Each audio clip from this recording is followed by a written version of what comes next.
Hello, everyone. Today I am talking to Eric Beckwitt, who is the CEO and also co-founder of Freightera. And Eric, one of the things that really captured my imagination when I first learned about Freightera is that you basically took empty space and you created this gigantic company out of it. So can you explain the concept of Freightera for people who aren't familiar with it already? Absolutely. So Freightera is a system like Expedia for freight. So just like Expedia, the breakthrough there with the travel sites like Expedia was allowing you to directly book airlines, hotel rooms, and cars.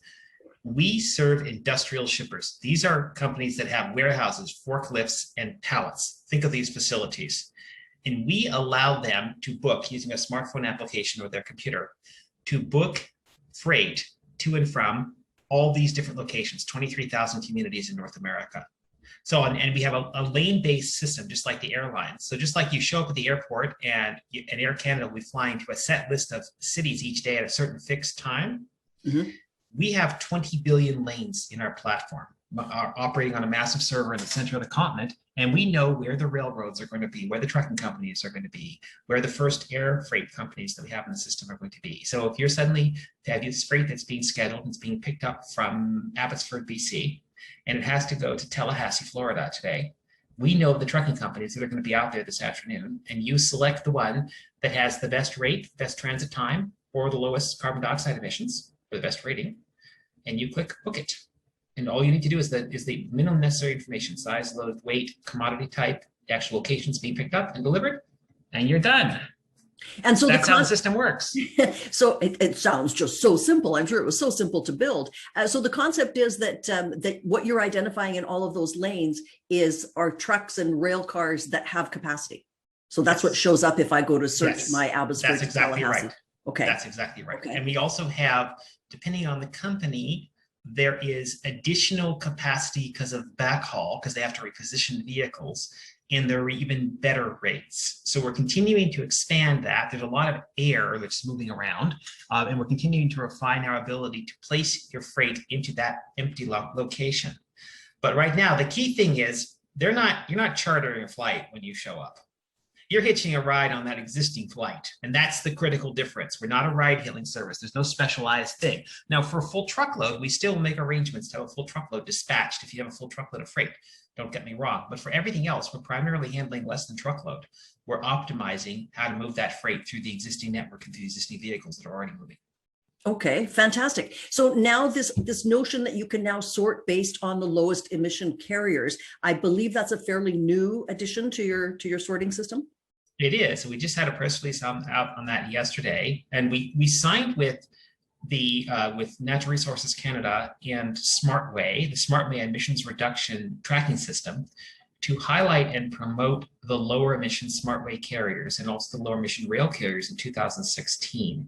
But until now, for a variety of reasons, we couldn't actually quantify the net emissions savings because we couldn't get the information for a while from, and then we eventually got it all from the U.S. Environmental Protection Agency, from the carriers, and then we couldn't get good information on the average fleet consumption, because it's all about fuel consumption.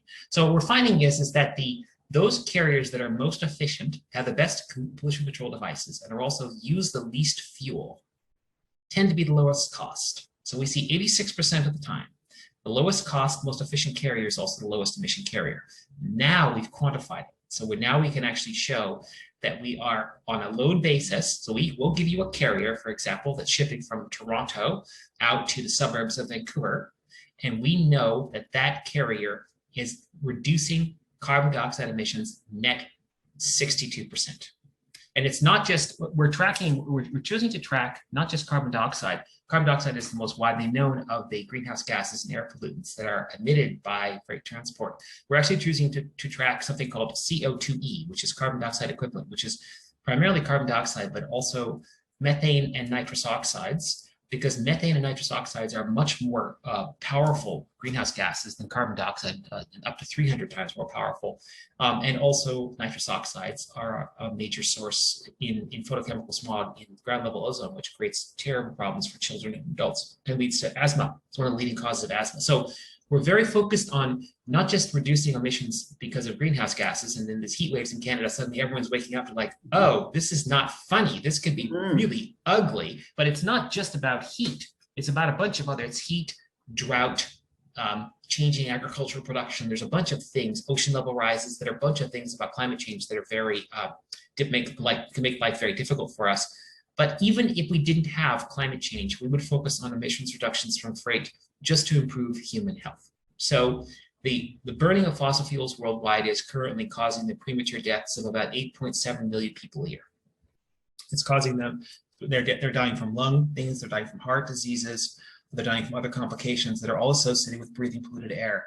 And the primary use of the fossil fuels, of course, is in transportation. So we need to make that transition to zero emission transportation just to improve our health. So to put it in perspective, worldwide, the coronavirus epidemic has been a big, serious problem, obviously, but it's killed less than 3 million people worldwide.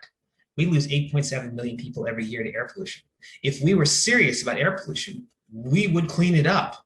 We put the resources, and now it works. We actually have the technology. It's going to watch the transition over the coming decades as we move to these zero emission electric vehicles, and we move to producing electricity through non-polluting sustainable means, primarily right now, wind and solar, which are the cheapest ways to produce electricity right now. God help you if you try to put in even a gas peaker plant right now, let alone nuclear or something else. You'll get the economics just don't make any sense. The levelized cost of energy, the cheapest thing to do is to put in wind and solar, which is great, which means people will do it, and it means we'll make the transition. So what percentage or what chunk of the carriers that you currently have in your lanes are actually pursuing the lower emission actively? Is that majority, half, less than half? You know, it's a very interesting question. We've actually allowed the carriers to come to us, and we've sought out carriers that are the most efficient in their regions. We haven't particularly been specifically selecting the low emission carriers, but they still win because they're really good. So we actually want to go out. Now that we see this pattern, there's several hundred more carriers that we know are really excellent, we want to bring in. But this has been an economic selection. People need cheap. Mm-hmm. Businesses are hard to run, and you need to save money everywhere. So people are selecting based on the least expensive carrier. So we're showing right now the carriers that have no net reduction in our system, the carriers that have significant reduction. But in the near future, we're going to roll out two things. We're going to roll out reporting for each of the companies working with us on the net greenhouse gas reductions and air pollution reduction that they've achieved working with us. But we're also going to start to report the carriers that are doing worse than the fleet level averages. Ouch. Yeah. So they're going to go, I don't want to do that anymore because it looks terrible, right? When you're 50% worse. So right now we're not doing that, but it's coming, and we wanted to give them time to actually adapt, because in the future, you're not going to want to work with anyone that's like that. Well, and it seems to be a no-brainer that if the low emission carriers are actually the lower priced ones, it's a no-brainer that everybody would go in that direction. That seems dead simple to me. So you're prompting them. It is, but you have to have a platform in which you pass on the savings to the customer. You can't have a platform like many other competitors are, where they use AI to predict the median price. That doesn't work then. You need to be able to select that carrier. So that's the beauty of what we're doing at Freightera, and that's the real breakthrough, is that we're just making that underlying wholesale infrastructure for freight and getting all of the carriers, regardless of their size, at the same platform, bringing online many carriers that are not otherwise there. Make sense? It's not just about cobbling together FedEx and UPS in the world and other big brand names that you know and getting them to compare prices. No, it's all these companies that are based in places you've never heard of, that operate between other places you've never heard of. When you need to get there, they're there for you. They are. Exactly. It's like ultimate needle in a haystack problem. So listen, let me congratulate you on all of these accolades. Just the growth of the company over a few scant years is phenomenal. And then I saw some mention, I don't know if you were a finalist in Culture of the Year through Tech BC. What does that mean? Okay, so the BC Tech is the BC Technology Industry Association, and they have something called the Technology Innovation Awards. These are the Oscars of BC Tech. When we first started, there are 2,500 new startups operating at any time in British Columbia, and just a few of them actually are the very best. So in 2016, we won, it's held as an award, it's held in the convention center, it's a full-on gala event. We won the Technology Innovation Award for excellence in product innovation. And then last year, we were finalists for Company of the Year Growth Success. And we have, there's 3 or 4 finalists that are picked. And this year, we were our finalists for Tech Culture of the Year. Mm-hmm. So that's so it's a real honor just to make it to a finalist. We have a real chance, and there's a bunch of other great companies that are there. But we didn't just win the BC Tech Award. We actually, last year, we won the Deloitte Technology Fast 50 Award as the 28th fastest growing technology company in Canada. We won the Globe and the Mail Top Growth Company Award as the 80th fastest growing company overall in Canada. In 2019, we won the Clean 50 Award for outstanding contribution to clean capitalism among the best companies reducing greenhouse gas emissions. That award was also shared. Gregor Robertson won that award at that time, the Minister of Environment and Climate Change. Catherine McKenna won that award the same year. And we also, sorry, I just blanked on it. No, we've run several other ones. I know you have. I know you have. I was wanting you to talk a little bit about Freightera culture, because that is the category that you're the finalist in. So tell me about the culture of the company. We've had to learn the hard way that the company culture is not a nice thing to have, but is actually really, really important. And what it comes down to is that you need to have people that are really excellent at collaborating with each other. You need to distribute the decision-making process deep into the company. And you need to have people, it's not enough. If anyone who's created a company knows, you're always tempted to hire people based on just their productivity and being subject matter experts in the material, being good at what they do. It isn't enough. If you hire people that are really good at what they do, but they're egomaniacs, they treat other people really badly, they're prima donnas, they're impossible to work with, they have a bunch of other traits that just make them selfish and impossible, it's not just a matter of the company suffers. In the end, it becomes a horrible disadvantage. So the general rule of thumb is that the way in which you treat your employees, the way in which they treat each other, makes it directly out into how they treat the customers. In about 5 minutes.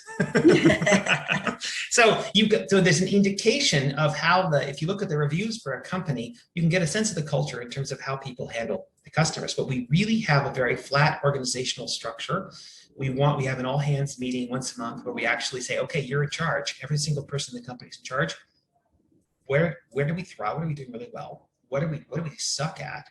And what's the one thing that you want us to improve this next month going forward? And we actually made it into a survey, and we got the best things to come back from that, because it's always a problem. You don't understand enough. As the company gets larger, you just don't understand enough from the ground anymore. This terrible problem with management not losing touch with reality.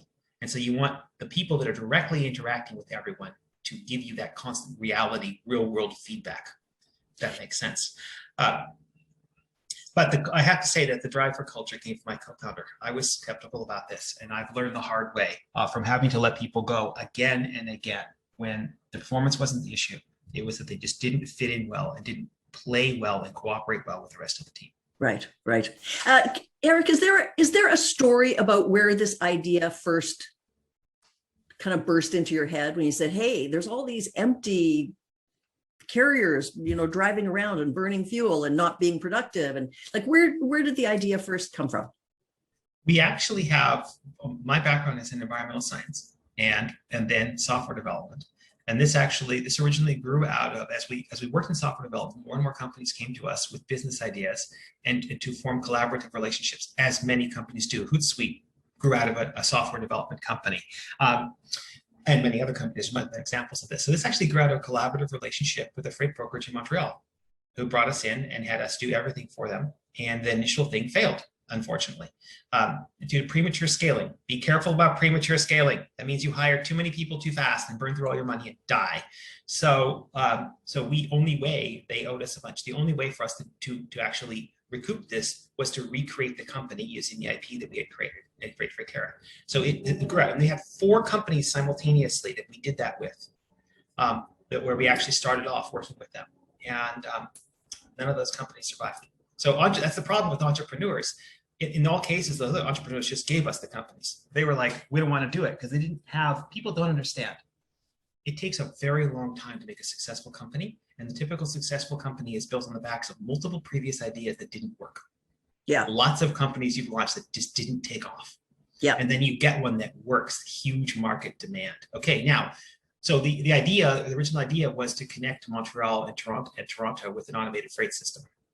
The system we built for them was designed, said, why are you doing that? Build a global system, build a global brand, build a global system. I was on the board of directors. And so the idea, and then making it green was entirely our idea. So the spark for it came from that collaborative relationship, right?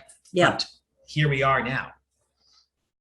And as I see that, so Globe and Mail Report on Business reported that your revenues grew 557% in 3 years. Yes. That's pretty impressive growth. Well, we wanted to grow faster. We always look at those numbers and say, why are we growing so slow? I think a lot of people would be happy with that kind of revenue growth over 3 years. Yes. Well, we're generally growing right now on average of 70% every year. Longer term, we had many years we grew 400% year over year. But as the numbers get larger, those are good numbers to sustain. If you can sustain, you're doubling your revenue every year. That's good. And we're steadily increasing the clients. Every day we have new accounts coming in large quantities. These are industrial players. They've never heard of us this morning, and today they hear about us. They're booking, they're quoting, and prepaying, and they're in. That's fantastic. Yeah, and that's expanding. Did COVID kind of fluff up your usage? No, obviously actually, there's so much more retail shipping, but I guess that doesn't spill over necessarily. No, actually, what happened with COVID is that a lot of the companies we work with got shut down. Okay, of course. A lot of the businesses in Canada were forcibly shut down. So yes, there were a limited number of retail facilities that were open, but we had a lot of loads that would be booked and then canceled where they wouldn't be allowed to pick it up, wouldn't be allowed to deliver. So, and lots of logistics companies actually failed during COVID. So there's this perception that suddenly we're all sitting at home and everything's being delivered to us. Yes, last mile retail was, but overall, it was incredibly difficult, catastrophe for large sections of the economy. We grew 6% last year, down from doubling every year. So we took it right in the chin, but we still grew a little bit. Right. Well, listen, it's I'm so excited to hear about your success. It makes me feel so good because, as I say, it captured my imagination. You're building something out of nothing, and then you've outpaced that again by adding the CO2e, right? It's CO2e, carbon dioxide equivalent. Absolutely. It's mostly CO2. So, but the critical thing is that understand we're part of a global ecosystem. And the advantage of, if there is one, of what's happening with global climate is people are aware that we're all interconnected and everything we do matters. Yeah. And we have to think through the ecological implications of everything that we do. The good news is that we have a real opportunity to, over the coming decades, to build a civilization which is for the first time renewable powered and was not based on depletion of resources. But that transition is going to be a difficult one, and we're in a race against time to keep all these pollutants out of the atmosphere. But if we do it right, it's going to be really good, like never before. Well, and luckily you have created a really self-serve platform for people to make it easier for people to do that. So, kudos to you. Thank you. Best of luck. Yes. Okay, thanks. Take care. All right.